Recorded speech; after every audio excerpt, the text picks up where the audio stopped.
It's Sunday morning. Your aunt texted the group chat 3 weeks ago. Family lunch, 1 p.m.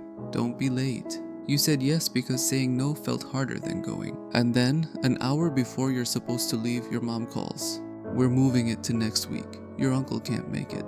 And before she's even finished the sentence, you feel it. Not disappointment, not concern for your uncle. Relief. That relief you feel? It's not random, and it's not a flaw. This is called Anticipatory Cognitive Load, the mental energy spent preparing for a social situation before it even begins. The run-up to a social event isn't neutral waiting time. It's active mental labor. By the time the cancellation arrives, you've already attended the event, in your head, 3 or 4 times. When plans are cancelled, it's not just one evening that gets freed up. It's the mental runway that was already burning. If you're spending more energy imagining events than actually living them, you start to dread anticipation itself, which means you start unconsciously hoping things get cancelled before you've even decided how you actually feel.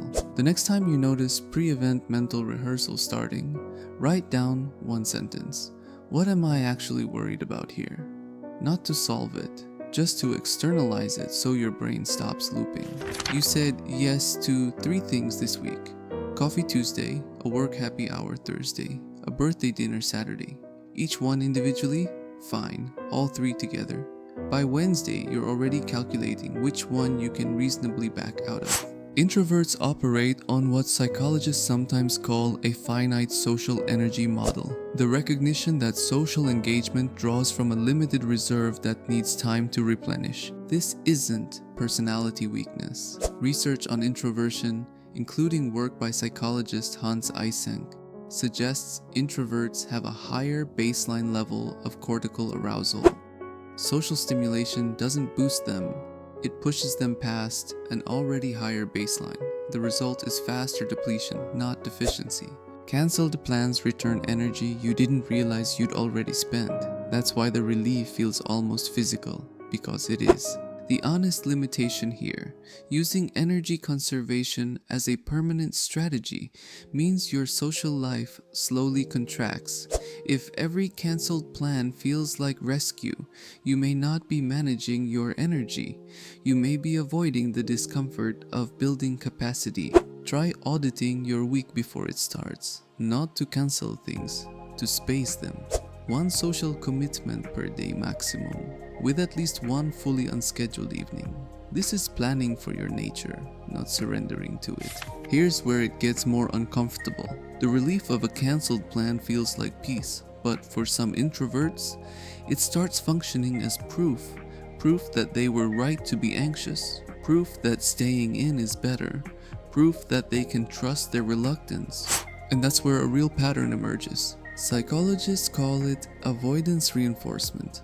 Every time an uncomfortable situation disappears and you feel better, your brain logs. You don't notice it happening. The reasoning always sounds valid. I'm tired. It's not really my kind of event. I'll make it up to them. But underneath it, you're not making a choice. You're following a groove your brain carved out, one relief at a time. The introvert's love of cancelled plans isn't a problem. The unconscious outsourcing of your choices to that feeling, that is. Think about the last time a plan was cancelled and you felt genuinely at peace, not just relieved, but actually restored by what you did with that time. You read or walked or sat quietly and thought something through. That evening wasn't valuable because the plan was cancelled. It was valuable because you used the space with intention. This is solitude as a tool, not default. Research from Esther Buchholz and later expanded in introversion studies by Susan Cain identifies solitude as psychologically restorative for introverts. Not a retreat, but a genuine recharge mechanism. The key word is intentional. Solitude that happens to you and solitude you design produce different outcomes. The joy of a cancelled plan is not the cancellation. It's the reclaimed autonomy, the unscheduled time, the absence of performance. What you actually want, what your nervous system is reaching for, is agency over your own time and energy. And here's what changes when you realize that. You stop waiting for cancellations to give you what you need. You start building recovery time in before the plan happens. The plan stops feeling like a threat. The relief doesn't have to wait for a text message. Before your next social commitment, schedule 30 minutes of true solitude immediately after. Not errands, not scrolling, just quiet, intentional decompression. Watch what happens to how you show up and how you feel when it ends. If you noticed while watching this that you often feel anxious in the lead up to social plans, even ones you actually want to attend, Day 1 of the free 3-day workbook linked below starts exactly there. It walks you through identifying what's draining your energy before you've even left the house, and helps you make one small decision today that protects your peace without disappearing from your life. Introverts don't love cancelled plans because they dislike people. They love them because, for a moment, the pressure to perform lifts and something quieter takes its place. The question worth sitting with is, are you waiting for the world to cancel on you? Or are you learning to build that quiet into your life on your own terms? One of those is a personality trait, the other is a skill.